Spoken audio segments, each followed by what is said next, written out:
Chapter 24 Out of the Group.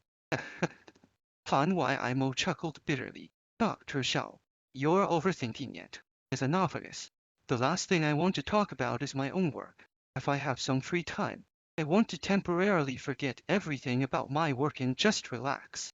Then, let's talk about something else. Dr. Zhao was slowly stitching the wound. But this wound was circular and more complex to sew than an ordinary one. He steadied himself and asked, "Tell me, how do you usually relax besides writing?" "I play games." Dr. Zhao nodded. "That's great. I play games after work too." "What games do you play?" Due to excessive blood loss, Han Yimo's thoughts were a bit slow. After a long while, "League of Legends.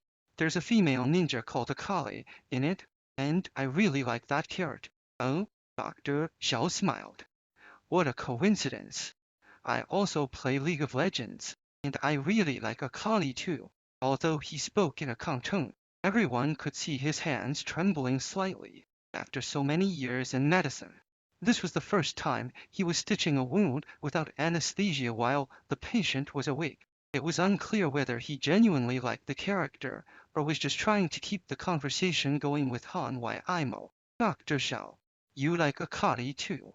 Han Yimo weakly nodded. Everything about Akali. This female ninja known as the Fist of Shadows. I feel her backstory is." Dr. Xiao paused his movement slightly, then checked Han Yimo's face and asked, "Han Yimo, can you see me?" Huh? Han Yimo didn't understand why Dr. Xiao suddenly asked this question and could only reply, "I can see you." "Who am I?" "You are Dr. Xiao." Dr. Xiao nodded and said, "Han Yimo, you are experiencing hallucinations. You need to stay alert." Hallucinations. Han Yimo felt that he was in a fairly normal state and didn't understand what Dr. Xiao meant. "Are we having a normal conversation? How could I be hallucinating? It's likely a symptom of excessive blood loss. Your brain is not getting enough blood." "The character you mentioned, Akali, her hero title is the Rogue Assassin, not the Shadow of the Fist." "The Rogue Assassin?" Han Yimo squinted, hesitating. He had never heard that name before. Could this be the cause of his hallucinations? Ti Yao Jiao Jin poked Kijao beside him and asked, "Hey, what are they talking about?"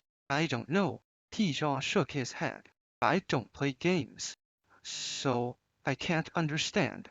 "I've played video games," Ti Yao Jiao Jin shrugged, "but I've never heard of this game they're talking about. Is this hero battle game more interesting than Wolf Fang Legend?" Kijao didn't want to engage in this topic, so he walked to the side and found a clean stone to sit on. He was thinking about something else. The conversation between Han Yimo and Dr. Xiao fell silent, likely because Han Yimo's hallucinations were too numerous to continue a coherent discussion. The atmosphere among everyone gradually grew quiet. Lin Ting realized she couldn't be of any help, so she sat down next to Kijao. "What are you thinking about?" Lin Ting asked. Glanced at Lin Ting with a cold expression. "This is the second time you've asked me, what are you thinking?" Kijao said. "Do you always ask patients so directly when you do psychological counseling?" "You're not my patient." Lin Ting shook her head. "We don't call our clients patients. It's quite impolite. I'm just curious about what someone as smart as you has in your mind." "I have my wife in my mind," Kijao replied, a hint of sadness in his voice. "Your wife?" Lin Ting nodded thoughtfully. "Earlier, you said someone was waiting for you outside. Is that person your wife?" "Yes," Kijao confirmed with a nod. Lin Ting smiled slightly. "I didn't expect that answer. So you're married?" "Why can't I be married?" Kijao sensed an underlying meaning in her words. "I didn't mean to offend you, but you're a liar." "So, what kind of person is your wife?" "You." Kijao, rarely angry, slowly stood up, his gaze icy. "What do you mean? I'm a liar, so only someone unworthy could marry me? Huh? I?" Lin Ting was taken aback by his intensity. "I really didn't mean to offend. I'm just curious." "I advise you not to be curious about me," Kijao replied coldly. "I'm a liar?" And what I say isn't the truth. Their conversation ended on a sour note, but Lin King seemed unfazed. Dr. Xiao had finally finished stitching the wound. Almost done, he said, wiping the blood from his hand. We've done everything we can. Now we just hope the wound doesn't get infected. Thank you, Tan Wai Imo said slowly, his lips pale. Seeing everything come to a pause, Kaisha stood up and addressed everyone. It's time to say goodbye. Everyone looked puzzled at the announcement. Where are you going? Tio Chia King asked. That's none of your business, Tisha said, looking thoughtfully at the restaurant across the street. You can't be really going to find out, right? Officer Lee was taken aback. What's it to you? Do you have any advice? Tisha seemed to confirm the assumption. I'm sorry to say, but you're heading for disaster. Officer Lee shook his head helplessly. $3,600. What does that even mean? If you could get one Dao each time, you'd have to complete 3,600 near-death games. Yes, Tisha nodded.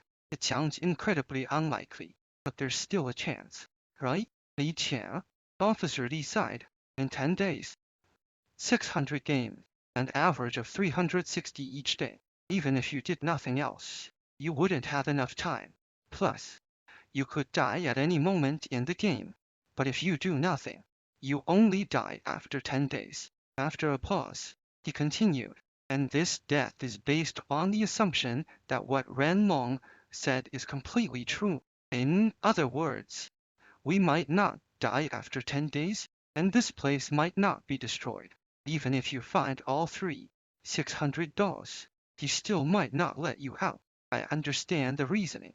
Tisha interrupted, but I'm not going to wait here, even if I just go for a walk. It's better than staying put. But you, Officer Lee wanted to argue further when the employee break room door creaked open again. Everyone turned to see the female employee walking out.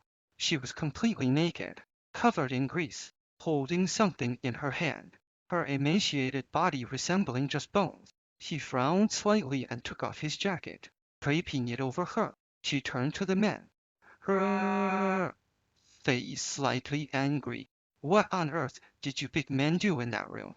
Where are this girl's clothes? Yao Jia King shook his head helplessly. It's complicated, and I advise you not to worry about her. You're really kind. The employee looked at the jacket draped over her and then at Shang Changzi. It's a shame you're not a man, or I would definitely sleep with you. Sleep? Shang Changzi, he was startled. What nonsense are you talking about? Since we can't sleep, then I'll give you this to eat. She opened her dirty hand, revealing a boiled baby arm.